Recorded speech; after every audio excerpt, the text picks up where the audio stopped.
I found my way into this stream of the Christian tradition, this way of following Jesus, accidentally or providentially, I've come to discover the riches and profundities, and am convinced that our way of moving forward as a conference and a denomination is to plumb the depths of our tradition, reclaiming it and renewing it. Let's know that grace. Let's live that grace. Let's share that grace. Michigan United Methodist, be bold as love.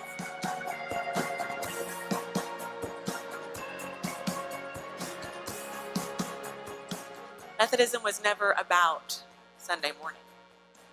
Methodism was about the things that happen Monday through Saturday. I can think of few better lessons for us today than coming together in an act of holy disruption and spiritual formation Monday through Saturday. Y'all, being United Methodist isn't some mind-blowing, theologically dense concept. It's really actually simple.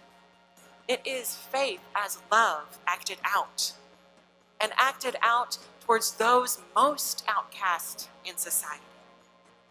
If we can shift our focus, reclaim this vile, generally scandalous heart of who we are as Methodists, as Wesleyans, then maybe this world might once again remember what it means to embody God's love and truly live it out.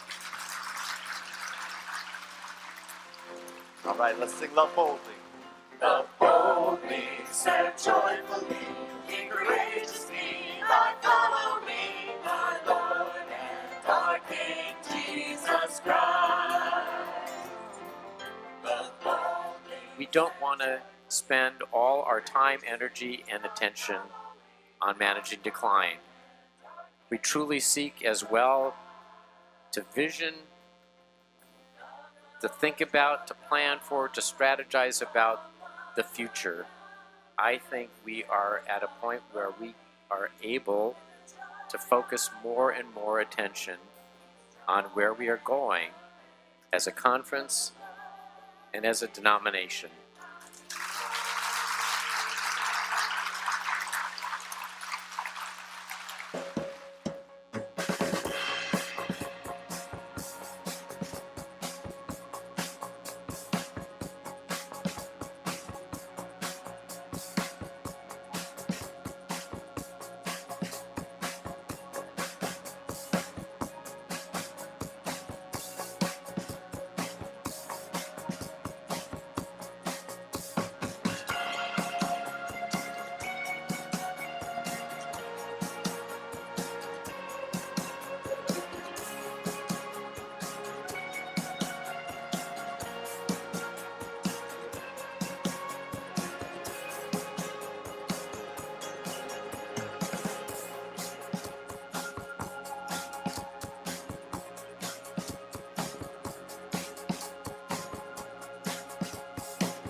Friends, no matter how you found your way into this movement, no matter how you got here, whether by accident or providence, or no matter how you got here, let's affirm today that we are part of this movement that affirms a God who loves widely and wildly.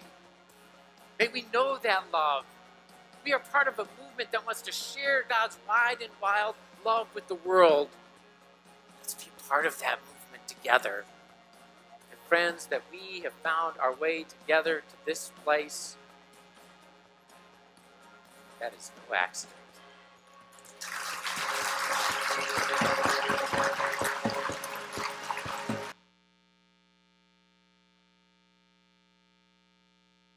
I'm going to go ahead and turn things over to Carrie so that she can share with you her thoughts on what we did at annual conference beyond what you just saw on the screen.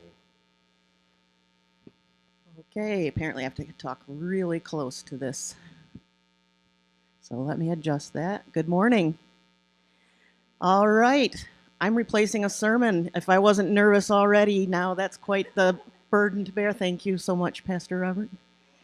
And Doug, who was invited to come up here too and remained in the booth. So please give me some grace. But I felt compelled. I needed to speak on the experience, and I'm so grateful for it. I went last year as a lay member to the church along with Doug, who's been going for several years. And this year I went as, I believe, a lay equalization member. Western Waters helped send me there. So I'm grateful for that.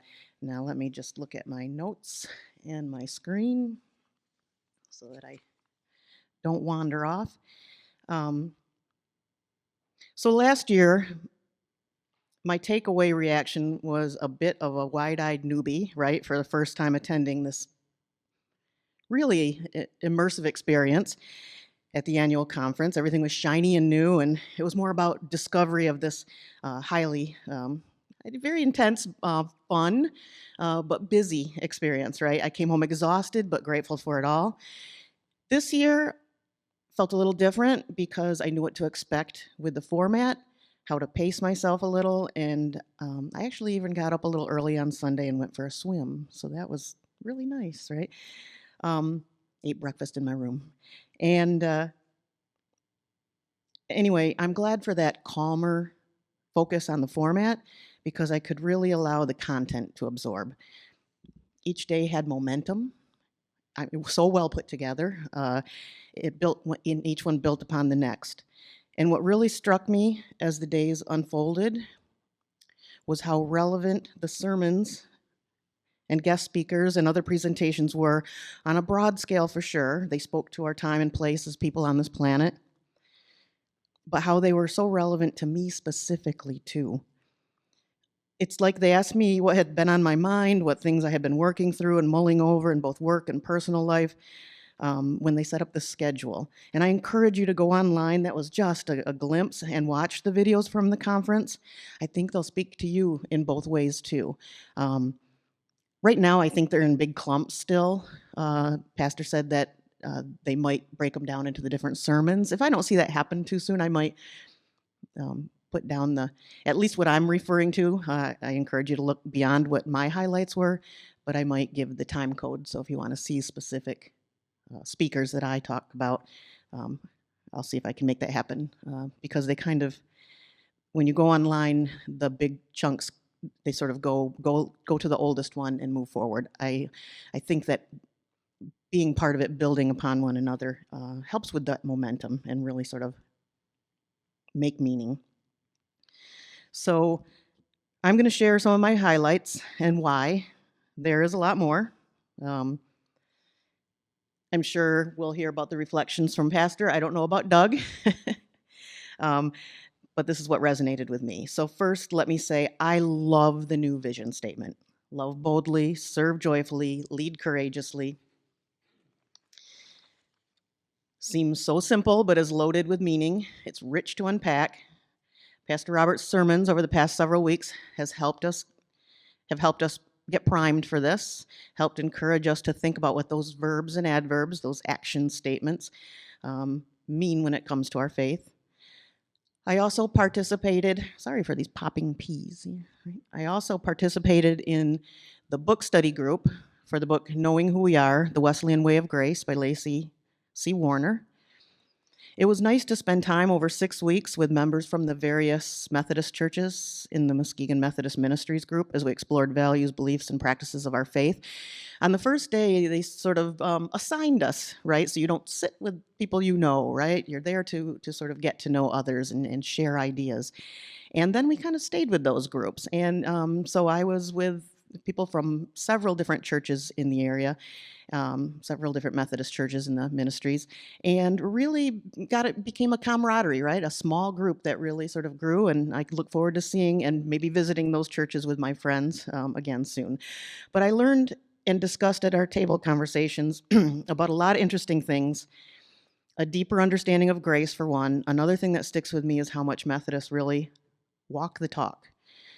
I learned that here's a fascinating fact, right? There was many in there, but I learned the fascinating fact that the United Methodist Building in Washington, D.C., built in 1917, is the only non-governmental building in Capitol Hill. Yeah, I had to take a moment and look that up a little bit more about that, because you can do a lot of good locally, right? You're compelled to focus on social justice and different needs of the world, but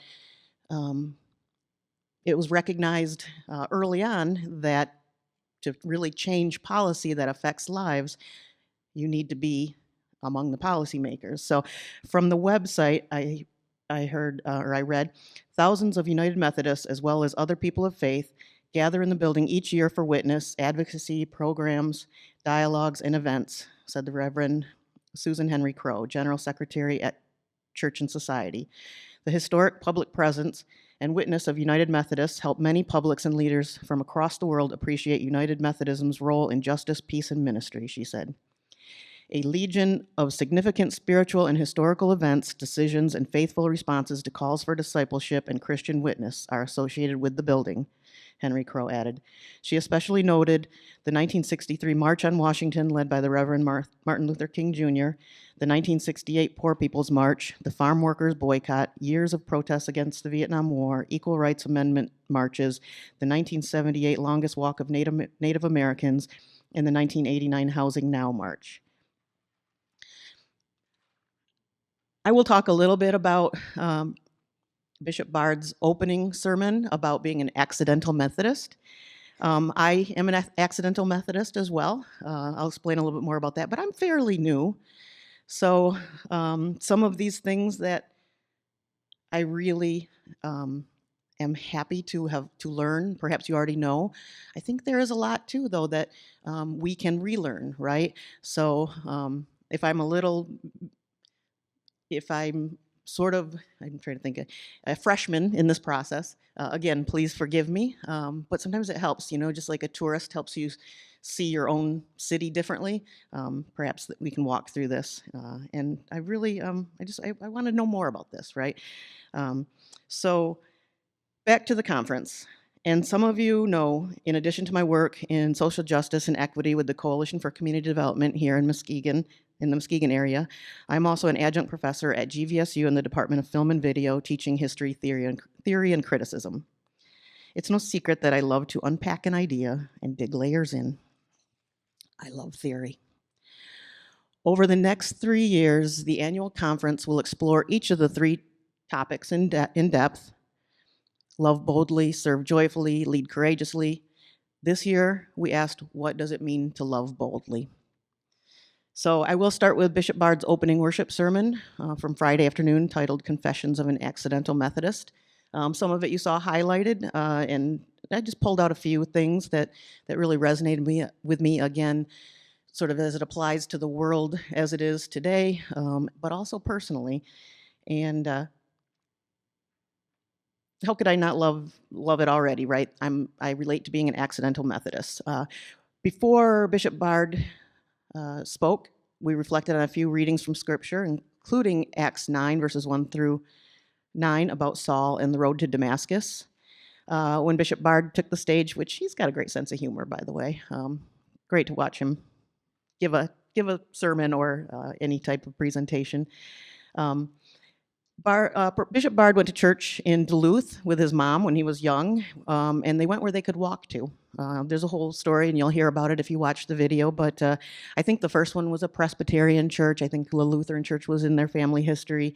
Then they moved, I think when he was 6, nearer to a Methodist church, so that's where they went. He then graduated college and went to the Twin Cities for his master's, and became very, very involved, obviously, from there. He may have accidentally or maybe serendipitously of grace became a Methodist, but he was called to it and what he learned from it.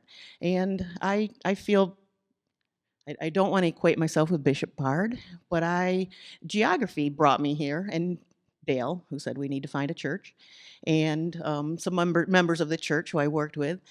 And I did not know that much about the Methodist Church, but I find it does align with how I see the world, how I want to be in the world, what I'd like to see changed in the world, about humanity, about so many of these things. And so, again, I relate on a personal scale with my faith, with work. I did start at a Presbyterian church that my mom could walk to. I mean, so many things, but I really love the opening statement, and there's a lot more in that as well. He really wanted to lay out how we are rediscovering who we are. So let me see if I've got this.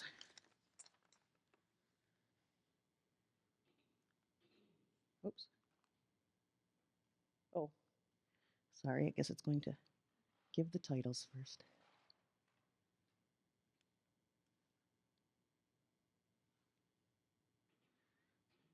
This is why you should practice, I guess. Can you change it from up there, Doug? Okay. Yeah. Okay, so go on to the next slide, because I talked about Bishop Bard and his Confessions of an Accidental Methodist. So it's kind of small there, but rediscover our identity and purpose, see the inclusive vision, look to history to reclaim tradition. There are riches to plumb, but we also need to acknowledge also where we have lost our way. I might be paraphrasing a little bit. I took quick notes. But let's move on to, again, reclaiming our identity and plumbing these great depths, but also not being afraid to acknowledge some areas in the history that need to be acknowledged. And so I think that, this led into, very briefly, I want to talk about Pastor B.J. Ash, and he gave the Native American welcome. And I felt that some of the things he said also connect with me personally and the wider sort of faith and connection with Methodism. I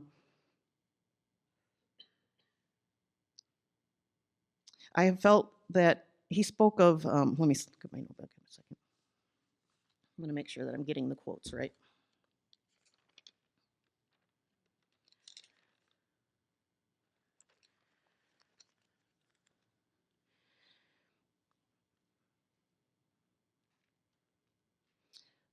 He spoke a lot about his culture. He is from the UP. He is a pastor at Manistee First United Methodist Church. He is of the Sault Ste. Marie tribe of Chippewa Indians. And he spoke of recognizing Native presence not as past history, but people who are still healing, intergenerational healing, but also of hope, people of hope, and to become community. He spoke of cross-cultural learning. It's about relationships, listening long enough to be changed, bringing ourselves into spaces. Every community has something to teach and something to confess. Don't assume one culture has all the wisdom and other culture has all the pain. He said we can learn, to the audience, about our own heritage. It's not too late to learn. We don't judge the cultural past. we help people come home, right? We should be able to talk about what was done falsely in Jesus' name. I loved his quote and a little smile he said after it was, Jesus does not need us to protect him from the truth. Um,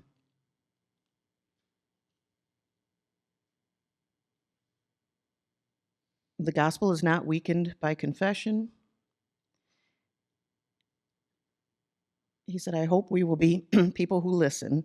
And that holy discomfort of acknowledging, talking, it's healing that reaches backward and forward.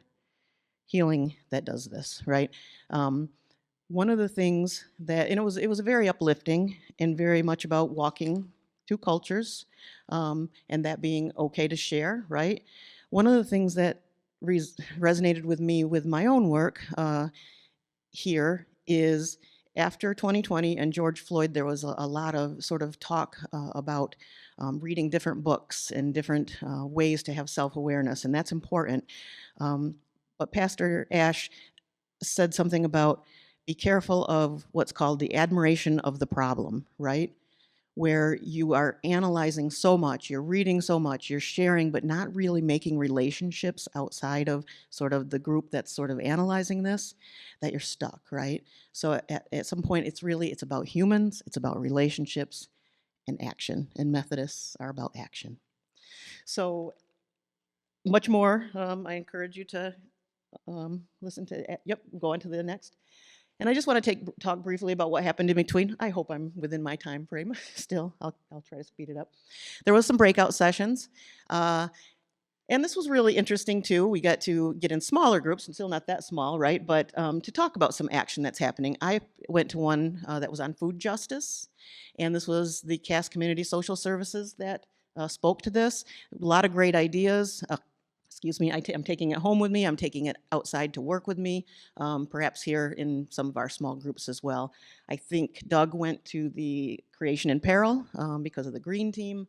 I can't remember where Pastor went. I think it was okay. So between the three of us, we hit 3 out of 4, and I think that we have some things to share on that as well. Very helpful. So next slide, please. Oh, and I must mention, of course, the legislative sessions, which not everybody might be able to sit through so much, but I find it really fascinating. I can't remember if this is, but the parliamentary, Bishop Bard, just a deft hand, right, with enough gravity, seriousness, but also humor to make sure it's moving forward. People can debate, and boy, do I love that in Methodism, it's debating is supported, right? And so you really learn from hearing very, very different and passionate perspectives on any bit of legislation, unpacking it, and then voting as a whole. And it's a very fascinating process, but I won't get mired down in that one so much. So then the main teaching speaker, Dr. Ashley Bogan, really brought us to that historical looking back to learn who we are, to reclaim and move forward. And you saw in the video that she talked about something called vitality. Interesting word, right? Again, unpacking a word. But this comes straight from John Wesley. And she walked us through some early writings to show how daring, I guess, and how compelled to move outside of the church walls and to push the boundaries of what was expected in society or proper in society to be sure that you are acting upon social justice, that everyone is reaching the message of Jesus Christ. And so really fascinating. I'm ordering the book, but I really like some of the highlights that she went through. If I can just skip through some of the slides, I think it'll help. There we go. So she talked about identity in part 1, and then we came to part 2. So go ahead to the next slide. Wesleyan vitality, a willingness to look beyond today's acceptable practices, standards, and norms, bend the rules, be in kingdom with others, and how they can know and experience the love of God and know their own self-worth and can grow to love themselves and others. Go to the next slide. And really talked about how could you ever conceive that being reviled and hatred of of all persons should make us fit for our God's service, right? So again, oh, may you also, and these are words from 1700s, right? So these words, but it's really interesting how he talked, especially about going to Bristol and preaching out in the fields, and that being looked down upon perhaps of the proper church, but was writing on some of these things, right? So go to the next slide, please. She talked about loving boldly as those people called Methodists. So what does that look like in action? Next slide, please. Whoops, go back to Ashley. I guess I'm just going to talk about it a little bit. So what she covered in a lot of ways is things that I did not know, right? She talked about, and I thought I had the pamphlet that was up there, but you'll see it in the if you watch the videos, is the first time that the word Methodist was in print, right? As you know, if you're a longtime Methodist, that it wasn't necessarily the name that John Wesley would choose. But the first time that Methodist was talked about in print, they also talked about what was happening with John Wesley. And he was in support and advocated for a person who was charged with the crime of being a man who was charged with a crime and being in relationship with another man, right? The man did get convicted, but did not get sentenced to death. And this was important for John Wesley, even if it took a hit to his reputation, to stand for justice, right? First time it's written, 17, can't remember, 30s perhaps. The next thing that really stood out to me, and again, is to my life as a woman, right, growing up, and a young girl growing up, is how open he was to women being ordained, giving sermons in the church. In the 1700s, there's great names that I want to research more. She's written more books on this. And really, again, might be seen as vile, right? Or she loved the word generally scandalous, which you can get on a t-shirt now. I love it, right? But sometimes you've got to push the edges, right? And then John Wesley, wrote about slavery and how that went against the teachings of Jesus Christ very early on. She also came around and talked about how in the 1800s, 1900s, sometimes the doors closed on that, right? The more membership grew and bricks and mortar churches, respectability perhaps. Some of that got fuzzy around the edges. Sometimes, the things were changed. And then she brought it forward though, and she said in 2024, when we was the first time it was written, that there was no, and maybe Pastor can clarify where this is written exactly, but there is no discrimination against anybody about anything in the writings. So, but how do we live that out? How do we act that going forward? And as we reclaim sort of this early vitality, this being generally scandalous, of knowing that what would Wesley do, right, will help propel us forward in a world that perhaps needs a little bit more of that pushing around the edges about advocating. So the last where it ended is we went back to the ordination on Sunday. Go ahead to the next screen. And Bishop Bard closed us out. And what really, this isn't the name of his speech, I think it was called Me Dacus, very interesting story. But it was about humility. Another thing that I've wrestled with, especially I work for a small grassroots organization, are we really supposed to shout about what we do, right? And thank you to the Methodist Church. Support for this organization comes through here in the Michigan Methodist Ministries. But he really unpacked this, especially to those who are being ordained, especially to someone who's standing up in front of the church, right? It's through that tenderness of heart, right? It's through the grace of God that you are emboldened to speak out, to love boldly. And that's not quiet, right? As long as there's a self-awareness, as long as we know our own, check our own ego, right? And we know what our strengths are and what our weaknesses are, and that all grace comes through God. We can speak boldly. We can love boldly. And anyway, I hope that had some thread through it all. I hope that I at least got you interested in maybe watching a little bit more of some of the videos and looking into some of the books, because I found it fascinating. And thank you once again for allowing me to be a part of this and being part of this congregation and being up here to speak about it. Thank you.